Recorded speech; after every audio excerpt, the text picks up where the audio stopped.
Hi friends, it's Amy. Welcome to my bookish life. Today, it's time for me to torture myself as I try to determine my favorite book of 2023, arbitrarily pitting the books that I've read against each other and finding out which one comes on top. So, let's get to it.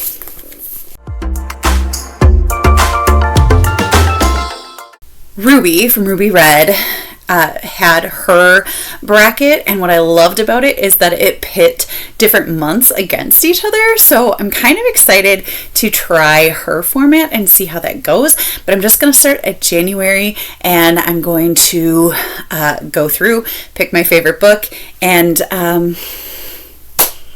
it's going to be great. I will have her, what's it called?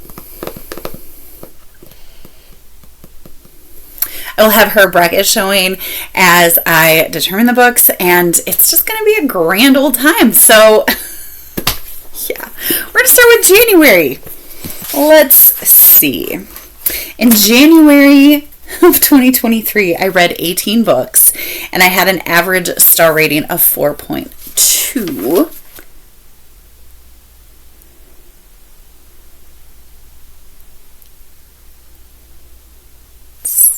See.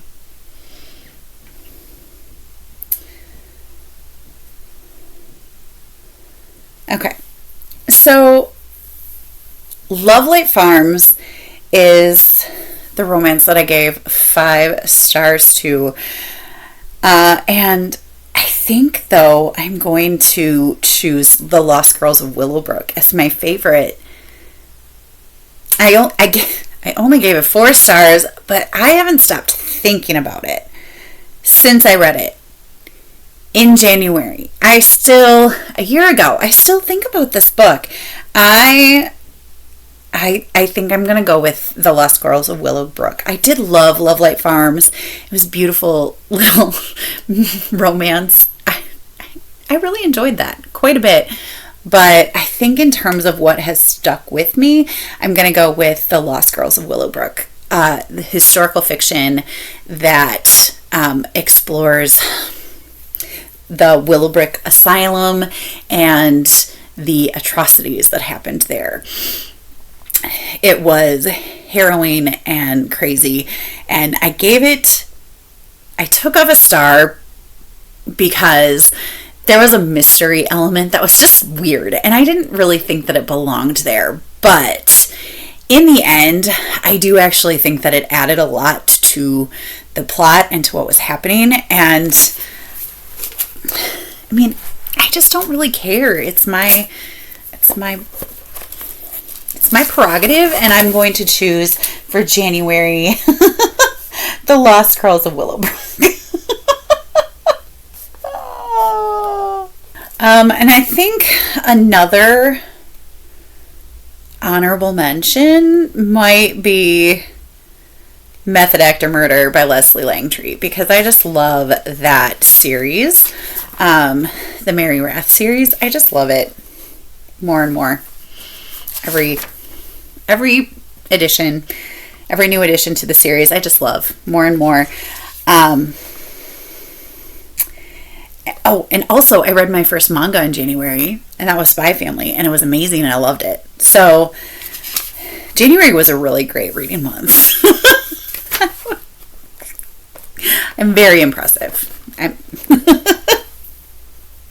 All right, and then February, I read 13 books with an average rating of 4.3 stars, and again, great reading month. I wrote down my favorite is The Reading List by Sarah Nisha Adams. I really loved it. I loved The Reading List. Definitely, The Reading List is The Reading List is my favorite. I also loved I loved Love Rescheduled. That was the last book that I read in February, and I absolutely adored it. Moving right along, this has been so easy. So much easier than than last year. We're going to go to March. March was middle grade March. I read 29 books. And I had an average rating of 4.3 stars. I wrote down Sisters of the Neversea and Iceberg as my favorites. It's definitely one of those two. I think Sisters of the Neversea is going to edge out Iceberg.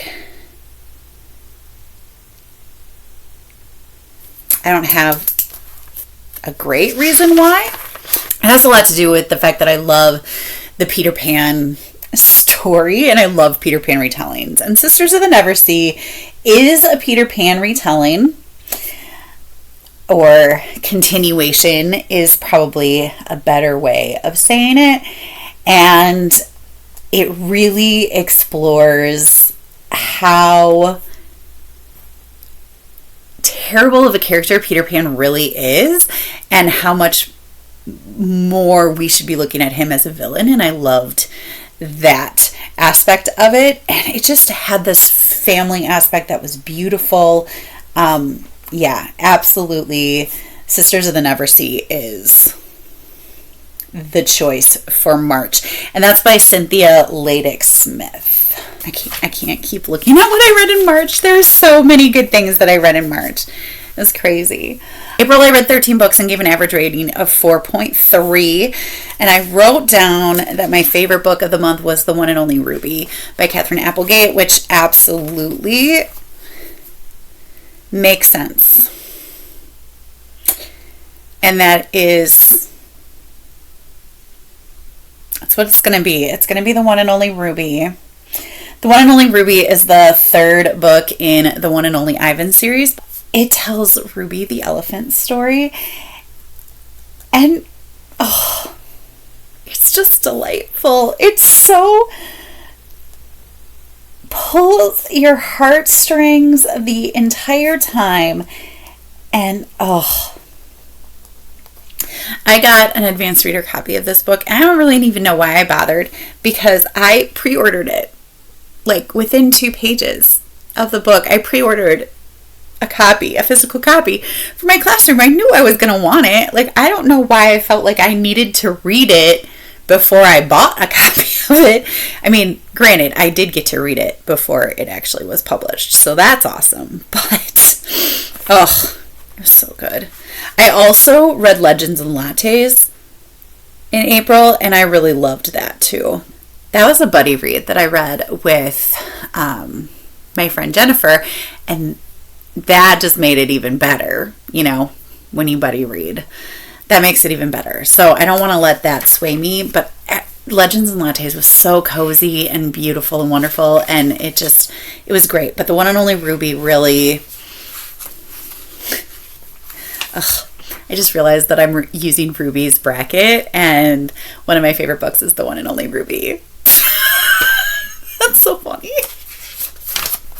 I love it. Okay, so then we are on to May. In May, I read 19 books, and I gave an average rating of 4.18. I marked my favorite as Love Songs Suck. And the other ones that I really loved were rereads. It's going to be Love Songs Suck by Becky Monson, a girl who happens to be the daughter of a I don't remember what kind of music, a rock king royalty, right? And she just doesn't want anything to do with that kind of like famous life. And she goes to a party and she meets a musician, and he writes a song about them meeting. And it goes viral. But it's really about the downfall of this song going viral and being everywhere and everybody trying to figure out who she is. And the musician really respects the fact that she doesn't want to be known. So he really does everything he can to make it so that people won't discover that it's her that the song is about. But he's not successful. I mean, it's a rom-com. If he was successful, it wouldn't work in the genre. So I absolutely loved it. And I also got an Audible copy from the author, which was really cool, in a giveaway from Becky Monson. And I love her writing, and it's great.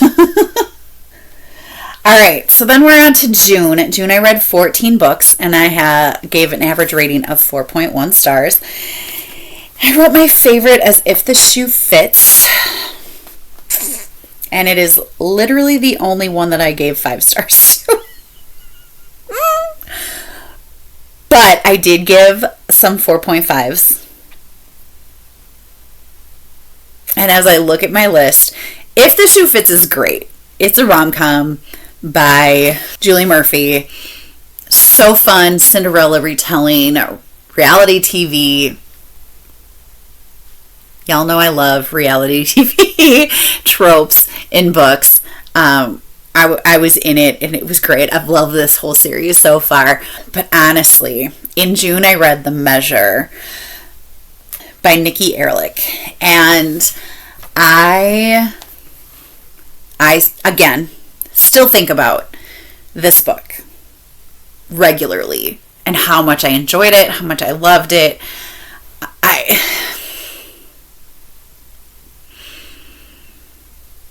I don't know that 4.5 was correct in that.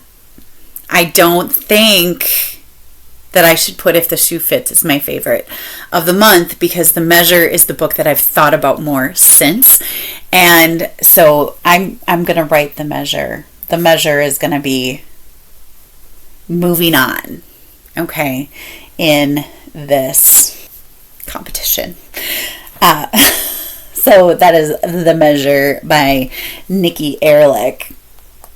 So this is kind of a dystopian-esque adjacent situation where all of the adults in the world receive a package that has a string in it. The length of the string equates to the amount of time that they have on Earth. And it brings up all of these, well, should we be electing people into office if they don't have a long enough string? Should we be putting people with short strings into the military, or should we be filling the military with people that have long strings so we know that they're not going to die? Should long string people be with and in relationships with short stringed people? Like, it's this whole thing, and it's just wonderful. There's support groups for it, and it just brings up all of these discussions and all of these wonderful things. And one of the tropes that I love is when there's like a pen pal situation where neither person really knows who the other one is, and that is actually in this book, and I absolutely loved that part of it, and I loved where that situation went from there. I'm just gonna have to push that as the favorite. So, oops. All right, and then we're moving on to July. July was Ketchup-a-thon this year. We did the Ice Cream Sunday Ketchup-a-thon, and I read 15 books and gave an average rating of 4.2 stars. I read a lot of really great books. Definitely The Wishing Game by Catherine Center was amazing, and I loved it. I've talked about how much I love Catherine Center quite often. Definitely that was 5 stars. Someone Else's Shoes by Jojo Moyes was actually a really surprising book because I did not expect to like that. I didn't love Me Before You, and Someone Else's Shoes is nothing like Me Before You. Probably why I even tried to read more Jojo Moyes, and also as a book club book, but it was so cute and delightful, and I loved it. The Circus Train by Amida Park is such wonderful World War II historical fiction that takes place in a very different setting than you would think of for a World War II novel. Obviously, it takes place on a circus train. It explored disabilities during that time, and just everything. It was so great. It was so great. But my favorite for the month was The Wishing Game by Meg Schaefer. I don't know how to say her last name. I just needed this Willy Wonka-esque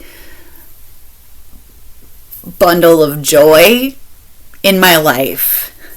And it was everything that I wanted it to be. It was absolutely delightful. And I loved it. I loved it so much. And there have been some mixed reviews on this one, and I don't care.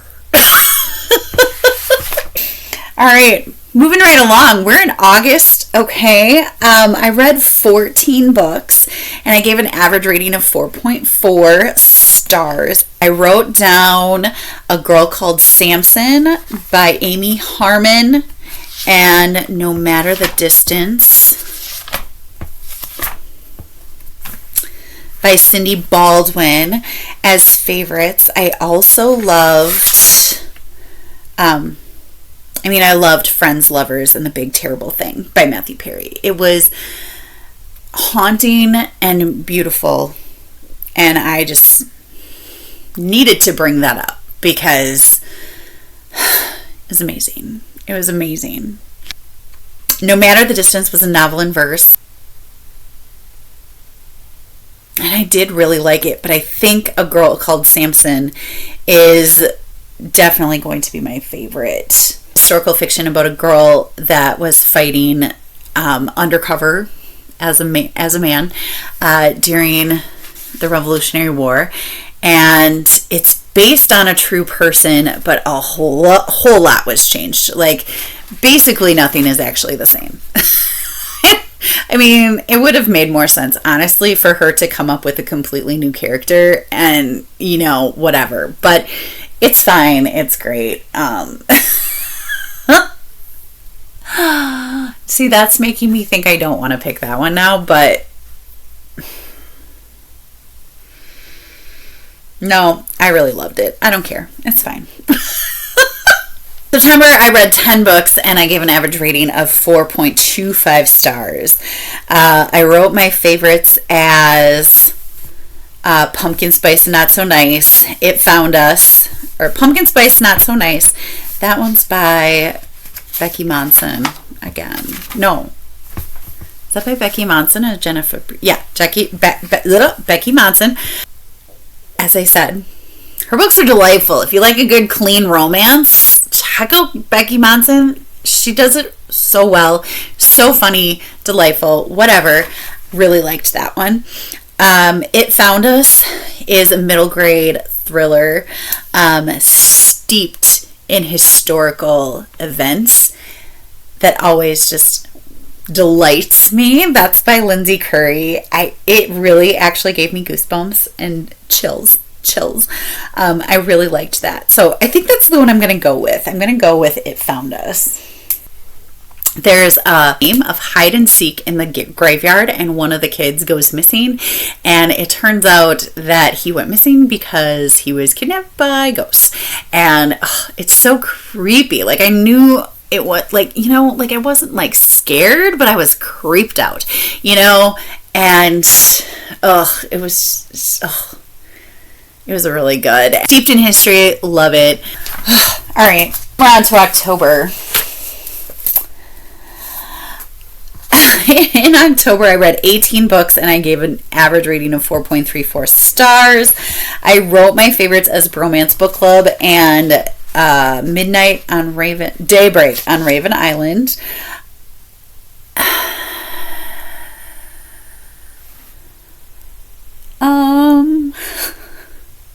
All my other 5-star books are rereads. So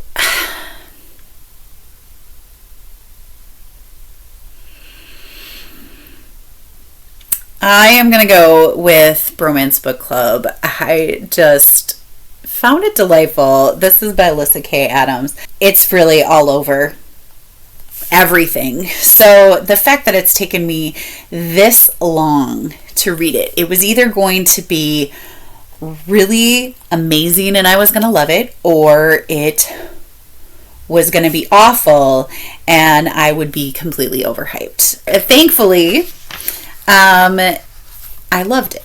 I loved it so much. It was so good. Really good. I am very excited, actually, to continue on with that series. I think it's just going to get better, honestly, because that's what I hear, and everybody was right about me loving it, about it being good. So about the first one being good, and they all say that it gets better, and so yeah, I'm just gonna go with that's actually gonna happen. So now we're at November. This has been so much less stressful than last year. I don't know.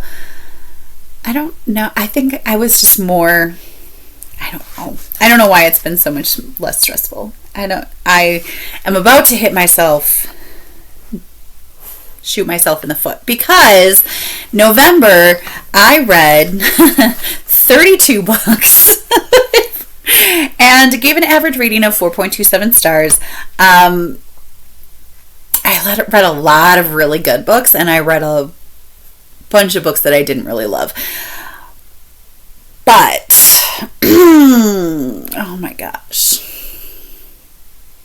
this one's going to be hard.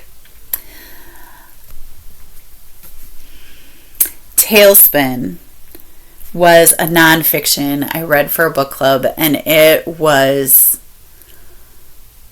so good. Biography. I really loved it. It was so readable, so propulsive. It was great. I loved the format with the dual timeline. It was great. Love and Saffron, I really enjoyed too. Oh man. Oh, Love and Saffron was so good. I really needed a good epistolary novel, and Love and Saffron is just letters back and forth between these two women, and they just like spark up this really cute friendship, and it's delightful. I really enjoyed it, but it's so short.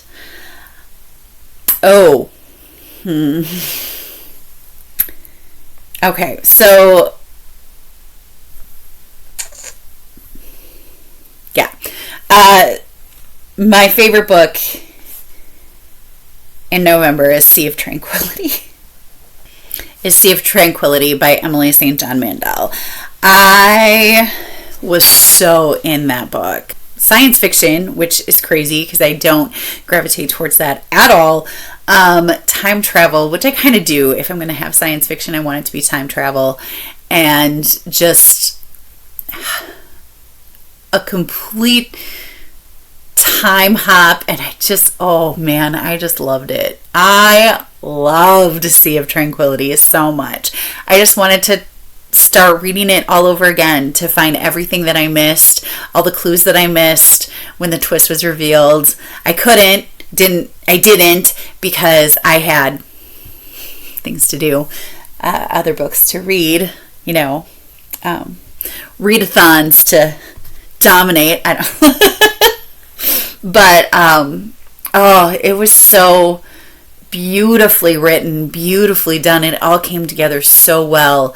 I loved it. Definitely a book that I was in the whole time. I constantly wanted to know what was going to happen next. I constantly wanted to know how the different timelines were connected, and I loved the resolution and how they were connected. It was just delightful. And then we're on to December. This is great. I don't know why I was so worried. This is wonderful. Okay, so we're on to December. I read 13 books in the month of December, and I gave an average rating of 4.19. I gave 5 stars to Vera Wong's Unsolicited Advice from Murderers by Jesse Q. Sutanto. I gave 5 stars to The Long Winter by Laura Ingalls Wilder, largely for sentimental nostalgia's sake. It was Delightful. And I gave 5 stars to A First Time for Everything by Dan Satant. It was really good. Graphic novel. Upper middle grade. Really enjoyed it. I gave 4.5 stars to Bright Lights Big Christmas by Mary Kay Andrews. And I really loved that. Oh, it was so Christmassy and delightful. Of the Christmas tree stand, the found family, the storytelling aspects of it. It was really good. Oh man. So which one was my favorite? I think Vera Wong's Unsolicited Advice for Murderers. Very cozy, very fun. I don't know if that's the right decision. But that's what I'm going to go with. I loved, again, we had a found family aspect. We had an older woman who just wants to be a mother to her son, and he resists it. So she finds people to mother, and it works out very well for all involved. Even though the people that she decides to mother, she happens to suspect as being murderers.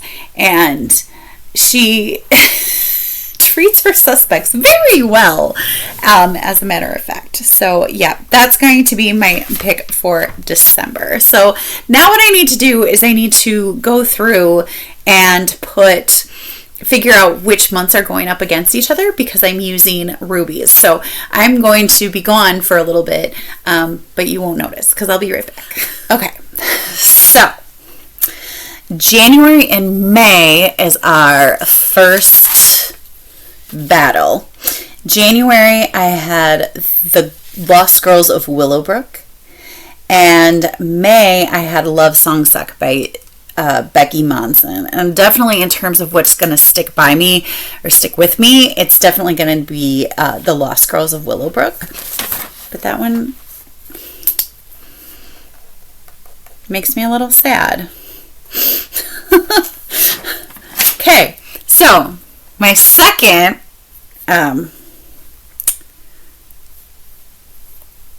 bracket is October and March. So in October, I had the Bromance Book Club, and March I had Sisters of the Neversea, and we're going to go with Sisters of the Neversea for sure, because so good. I mean, Bromance Book Club was fine. It was delightful and cozy, and I loved it. But comparatively to Sisters of the Neversea, it's Sisters of the Neversea. For sure. For sure. Okay. Next battle is between December and June. So I have Vera Wong's Unsolicited Advice for Murderers in December, and in June I had The Measure by Nikki Erlich. And it's The Measure because in terms of what's going to stick with me, I have to go with The Measure. It's definitely going to be The Measure. I mean, as I said, I still think about that book. And honestly, I read Vera Wong's Unsolicited Advice for Murderers in December, and there's a lot of it that I've already forgotten. I loved it while I was in it, and I was there, but there's no part of that one. I mean, there is, but there isn't as much of a pull to want to discuss Unsolicited Advice for Murderers as there is for The Measure. Like, I just want to talk to somebody about The Measure at all times, to anybody that'll listen. And then November and August is the next battle. And in August, I had A Girl Called Samson. And in November, I had Sea of Tranquility. And it's not even, I mean, it's Sea of Tranquility. That was really easy. Like, A Girl Called Samson, like, I liked it. It was great. It was historical fiction, and I really enjoyed it. But it really irks me how much of history she changed. I don't know. I maybe shouldn't have put it as my favorite. Oh well, whatever, I did. Then I have September and April is the next battle. September, It Found Us by Lindsay Curry, and April was the one and only Ruby by Catherine Applegate.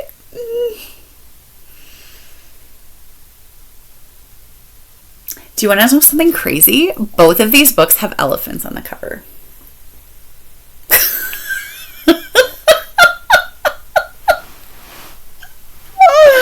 What are the odds? Oh man, I don't even.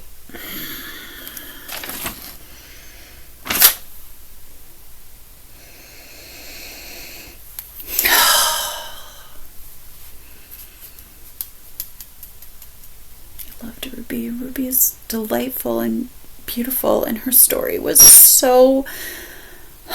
Man, how is an elephant so humane? It's crazy. It's crazy how much I loved the one and only Ruby, but It Found Us really got to me too. Man, I just so creepy. And the whole idea, like, what if you know something is right, but really you're not supposed to do it? And I mean, it goes there. Oh man.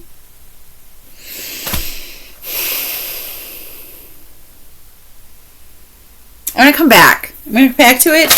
We're going to do July and February. So July and February. July was The Wishing Game by Meg Schaefer. And February was The Reading List by Sarah Nisha Adams.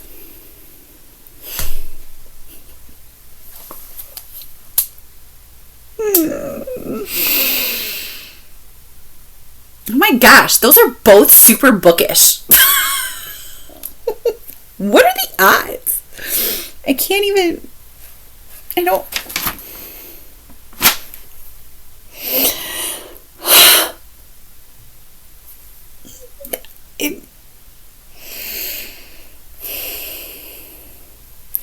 July is The Wishing Game. July and February, it's The Wishing Game. I mean, if the reading list was against January, it would be the reading list, but it's not. It's not.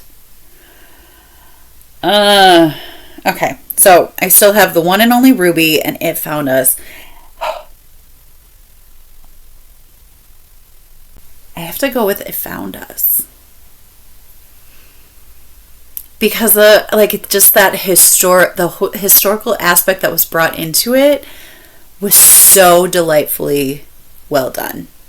She brings in this like folklore that is running rampant in the area, in the city, and she just does such a great job with it. Like, I deep dove into all of that as I was reading, and after I was done reading, it was so cool to look back and see all of that stuff. So it'll be It Found Us. That means that my first for the set of 3 is Willowbrook versus the Sisters of the Neversea, and it's definitely Neversea. No question. No question. And then I have The Measure and Sea of Tranquility, and it's Sea of Tranquility. For sure. So I have a middle grade in my top 3 and an adult in my top 3. Last one is It Found Us versus The Wishing Game. Oh my gosh.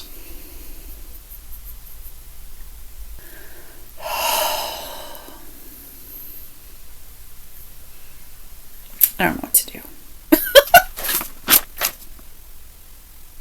If I'm going with my gut,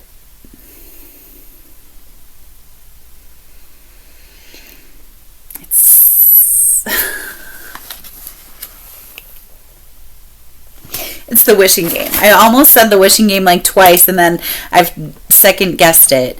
But Wishing Game came up first twice. before I second guessed it. Okay, and so then I have The Sisters of the Neversea, Wishing Game, and Sea of Tranquility. I would say that Sisters of the Neversea is my favorite middle grade of the year. I think It Found Us is definitely up there too. Also, I think The One and Only Ruby is too. And honestly, a whole bunch that I read in March that didn't even get a chance on this list. But I think in terms of what I think about the most, and I don't know if it's because I just read it, but I think the one that's going to stick with me the most is Sea of Tranquility, because the amount of twists, turns, and shaping that went into the story that made the Sea of Tranquility, it was gorgeous. Who would have thought that my top book of 2023 would be a science fiction? Never in a million years. Never in a million years would I have thought that my top book of 2023 would be a science fiction. But there you have it. That's what it is. My favorite book of 2023 is Sea of Tranquility. Now, I'm going to see what book would win if I did the brackets January, February, March, April, May, June. I think it would be really interesting to know if the same book comes out on top. Okay, I just have to pop in here because I just figured it out if I put January, February, March, April, and it's so crazy to me that my top 3 are the same. Neversea, Wishing Game, and Sea of Tranquility, which means my top 1 is exactly the same. And honestly, the only one that's different is the reading list made it on instead of The Lost Girls of Willowbrook. But I love that my top book ended up the same no matter which way I did it. So it's cool. Anyway, okay. That's all I have for you for today. Comment down below. Let me know what your favorite book of 2023 is. Did you do the brackets? Do you do the brackets? I really like doing the brackets at the end of the year like this. It feels like a torture, but I also kind of love it. You know, it feels right. Let me know if this surprised you, if my results surprised you as much as my results surprised me. I would love to hear from you down in the comments. I love chatting with you down there. If you like this video, please give me a thumbs up. If you'd like to see more from me, I would love it if you subscribe. I hope you're finding something wonderful to read. And until next time, happy reading. Bye.